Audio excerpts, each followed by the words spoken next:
For as touching the ministering to the saints, it is superfluous for me to write to you. For I know the forwardness of your mind, for which I boast of you to them of Macedonia, that Achaia was ready a year ago, and your zeal hath provoked very many.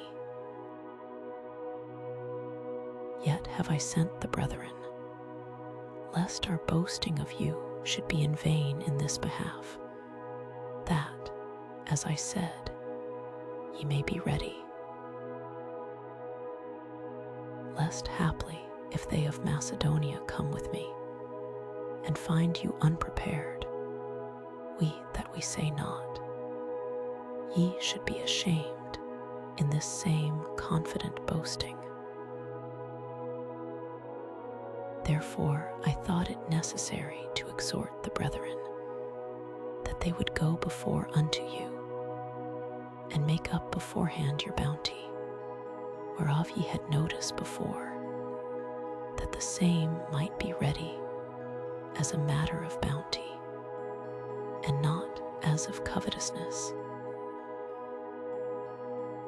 But this I say, he which soweth sparingly shall reap also sparingly, and he which soweth bountifully shall reap also bountifully.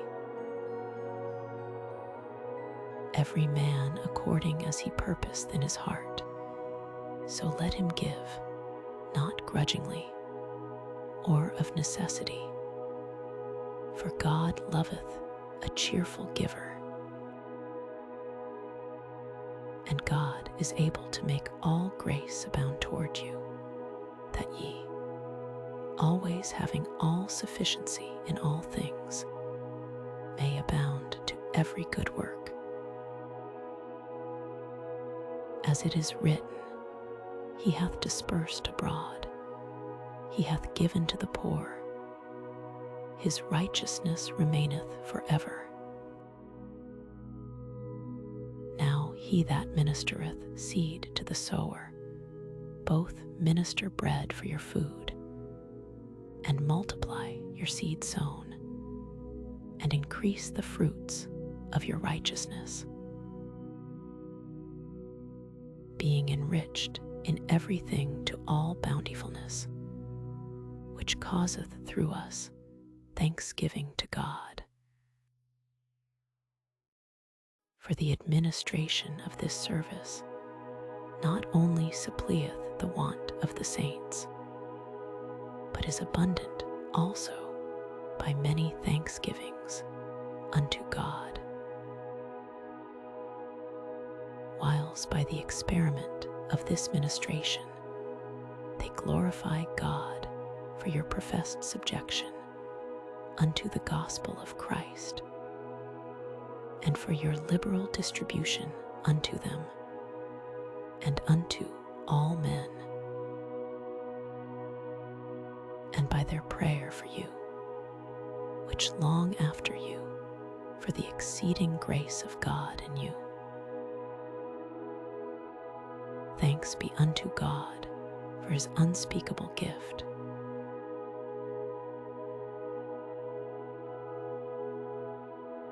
Now I, Paul, myself beseech you by the meekness and gentleness of Christ, who in presence am base among you, but being absent am bold toward you.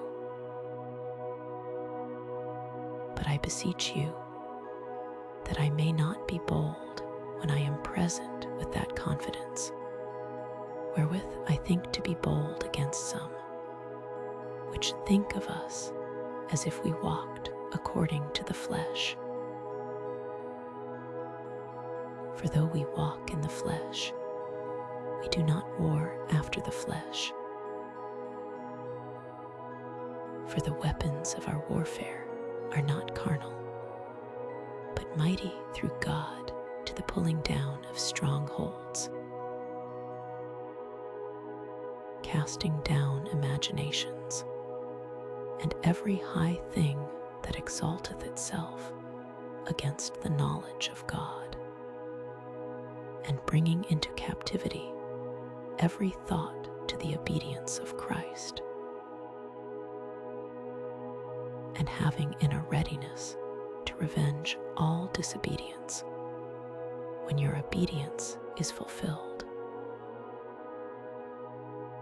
Do ye look on things after the outward appearance? For though I should boast somewhat more of our authority, which the Lord hath given us for edification, and not for your destruction, I should not be ashamed, that I may not seem as if I would terrify you by letters. For his letters, say they, are weighty and powerful, but his bodily presence is weak, and his speech contemptible. Let such an one think this, that, such as we are in word by letters when we are absent, such will we be also in deed when we are present. For we dare not make ourselves of the number, or compare ourselves with some that commend themselves. But they, measuring themselves by themselves, and comparing themselves among themselves, are not wise. But we will not boast of things without our measure, but according to the measure of the rule which God hath distributed to us, a measure to reach even unto you. For we stretch not ourselves beyond our measure, as though we reached not unto you. For we are come as far as to you also in preaching the gospel of Christ,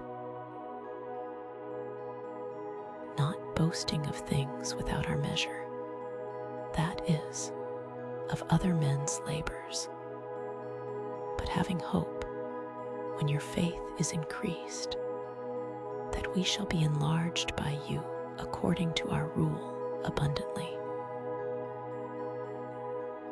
to preach the gospel in the regions beyond you, and not to boast in another man's line of things made ready to our hand. But he that glorieth, let him glory in the Lord. For not he that commendeth himself is approved, but whom the Lord commendeth.